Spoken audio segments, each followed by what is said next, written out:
Welcome back, our viewers and our listeners. I'm Caroline Phansi, and today I have the pleasure of speaking to my husband and partner, Nkosi. Nkosi is someone who's been there from the very beginning of this vision, from the onset, from when he was born, and right up to what it is now. And we're just going to be hearing from Nkosi perspective, his view, and his perspective of what Contento Social Homes is all about and the campaign that we are on. So let's dive in. Welcome, Nkosi. Thank you very much, Caroline, and greetings to all viewers and listeners. I just appreciate the opportunity to be here today with Caroline, the CEO of Contento Social Homes. So thank you very much. Now, what I'm going to do is I'm just going to hand this back over to her so that we can continue. Thank you. So, Nkosi, like I said, you've been there from day one, from the onset, from when we had the idea of setting up Contento Social Homes. Would you want to share with our viewers and our listeners your very own moment of realization when we first talked about this, when we first started putting the idea together?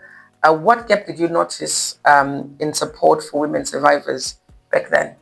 So for me, it goes back to the days when I'll start with when you couldn't sleep, because I believe it was just this big thing that you felt inside that was much bigger than you, that was much bigger than me, much bigger than both of us. I would wake up at night to find you scribbling away, writing a lot of things, and I'd ask you what is going on. And you told me that you felt the need to do something about what was happening in terms of domestic violence. Then fast forward a little bit, then there was a time the COVID era came, and that's when the reports were coming in throughout that domestic violence has gone up. This is happening. And I think that's when everything burst and it felt like it was best to do something and not just participate in watching and marveling at the statistics. But that's a summary of when this all happened. But I think to do it justice, I'd have to, pivot, give you the same question, ask you the same question. That what is it? Can you give us a journey? Tell us how we come to be here as Contento Social Homes. Right, thank you, Nkosi. I think the fact that you've actually been part of this journey from the beginning, you actually take some words out of my mouth. But yes, I'll probably go back to the origin and of my passion and the reason for me wanting to work with women and to be an advocate for women. I have always shared this with you and obviously with everyone that I come across, that I had a passion to work with women, to advocate for women, to support women, to give women their life back, their confidence, their worth back. And this stems from my personal experiences from when I was growing up. I was brought up in a setup where there was a lot of domestic violence. Unfortunately, for one reason or the other, there was reasons that brought about domestic violence. And I remember casting back my mind back to when I was growing up, when I saw and I witnessed domestic violence and the effects that it had on the women around me and myself. And I thought that women need to be able to stand up for themselves, and women need to be able to be supported, and women need to be validated and told that they are worth something. So I remember casting my mind back to the days of the Geneva conference. I think I was very, very young then, and I remember saying to myself that I will be attending one of these conferences. I'm sure it was a United Nations conference, and it was something that was advocating for women. And I remember saying to myself, one day I will be able to do that. So, well, the journey of life obviously sometimes takes us through some different paths. So I went through some different careers, and I did quite a lot of things in different settings. But there was always something that was deep seated in me that I wanted to stand up and advocate for women and support women. And the opportunity, like you say, came um, during the COVID era, where domestic violence cases arose to an unprecedented numbers. And it was highlighted in the news, it was highlighted in newspapers, it was highlighted. We could see, obviously, that the situation was escalating, the cases of domestic violence, because people were confined to their homes. Obviously, let's say a perpetrator would normally be spending the day at work, but now they're spending 24/7 with a victim. So chances of that happening were very, very high. And hearing these stories and hearing these reports stirred something in me that I need to do something. I need to rise up. We were already working in the shelter sector back then, and we were working with people that were homeless, people that were suffering from drug and alcohol tendencies and stuff like that. But when we were hearing of those stories, it made me think that we needed something that was specially set up to support women, something that was unique, something that was dedicated to supporting the survivors of domestic violence.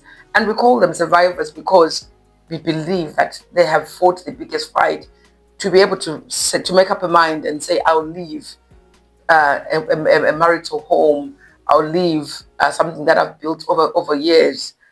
It takes a lot out of a woman, and that is why we say they're no longer victims, but they are survivors. They are strong. They are one of the strongest members of our society, and they deserve the support that they need to be able to get on their feet, get on with their lives, and be able to survive indeed. And this is why Content was set up. Fabulous. Thank you very much for that. They are not victims, they are survivors. And I dare say Contento is trying, or Contento is working towards moving them from being survivors to being conquerors, and indeed more than conquerors. So thank you very much for that. Now, what people may not know, what our viewers may not know, which I'm going to divulge, is that you are a multi-award winning CEO with Contento Social Homes. But my question is, what is your biggest award? What has been your biggest win in this journey? My biggest win, Nkosi, to the surprise of maybe viewers and maybe other people, is not standing up on that stage to pick up an award that is awarded by other people.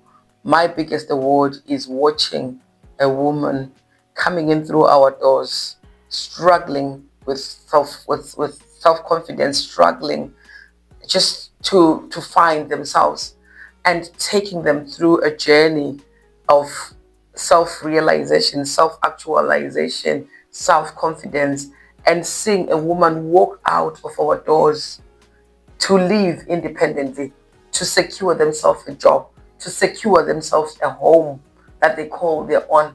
To me, that is the biggest prize. This is the biggest award that can never be awarded. And if I can see as many of them coming out, come through our doors and coming out having been supported, having been given the skills to survive, that would be an award for me every day if that could happen. But it doesn't come without its challenges, because, and I know you've been part of this journey. From your own perspective, what do you think are the challenges of us being able to support these women the way that we want to? There have been quite a few challenges, and there continues to be challenges. And one of the challenges is actually getting, them to trust the help that is coming, because we find that when someone has been in an abusive situation for a while, sometimes they stop trusting. And then when you come along and you're saying, this is what we're going to do, this is where we are, sometimes it takes a bit of time. But credit to your leadership and the staff at Contento Social Homes and all the people around that have been supporting us. then that barrier has been crossed. And so now it is it's almost a household name when it comes to looking at or, straightening abuse in the society. But another challenge rather that we come across is securing the appropriate housing, because what we have always said as a company is we cannot house someone in a house that we cannot live in. That's the first thing. So if we're giving someone accommodation, if we're saying, okay, you have moved away from an abusive situation, you're coming to live here with us, then we have to be giving them accommodation that is not only decent, but that is just above board and something that we would live in. We have to take cognizance of the fact that this is someone who is living a home, probably a home as big as the house that they are now going to share with other people. So they need their dignity. We must preserve that. They need to see that they are on a journey to somewhere better. And as long as the accommodation isn't up to standard, before we even talk about everything else, because remember, when they come to us, they can no longer stay at home. That's the whole idea. So now this becomes what we provide, becomes home away from home. So that was a challenge because we had housing providers or landlords who did not fully buy into the vision at first. They felt like we were asking for too much comfort. They were used to a very quick turnaround in properties. They just put a few doors here, like a little bit of this paint here, there. But we say to them, no, we cannot accept that. We have high standards. We are going to follow these standards. And we insisted on that. Eventually, they came on board. And I think that was a turning point. But it was a challenge in the beginning. And to a certain extent, you become a victim of your own success. Because if you can do it for property one, you have to maintain that when you go to property two, property three, and property four. And then also, we did not want to just provide a house. We don't want just to provide a space.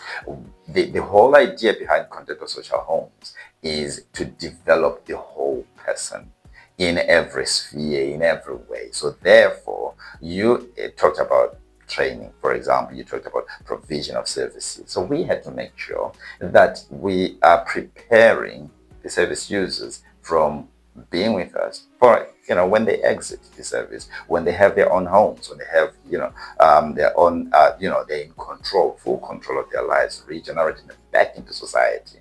And that was quite a difficult bit to get over. However, I am thankful that through some providers, we've been able to provide courses, we've been able to provide computers, so skills that they can use. But then we come to the issue of a home for every woman survivor, which I'm going to be asking you a little bit more about in a second. That when you brought this vision, this idea that now we are moving from just a room to a home, one of the challenges was, where are we going to get those homes? Because with one house, we can, have 5, 6, or 14, depending on how many rooms we have. But now you're saying every one of those individuals has to have their own room. That's a big vision. So it scared some of us. It scared some people, and it made it very difficult, maybe even to start to fathom what was going to happen. But you stuck to it, which is great. And now we're starting to have people coming bit by bit, and we're having the support that we need. However, we're still looking for a lot more. But I've spoken very much in layman terms, very introductory things. So I'm just going to give back to you and ask you the question. Can you tell us a bit more about a home for every woman survivor? Thank you, Nkosi.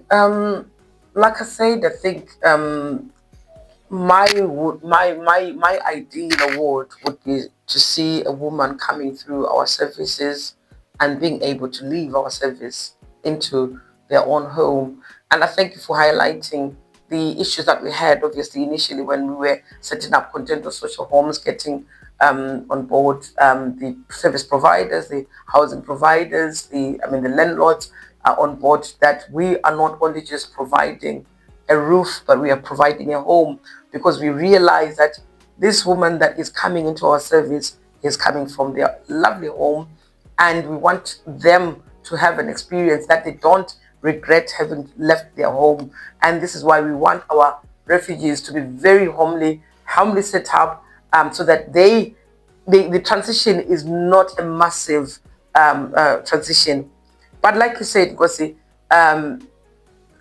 housing a woman in one room with a child or two, because that's the maximum that we can ever give them in a refuge, they have to fit in that one room with their children, right?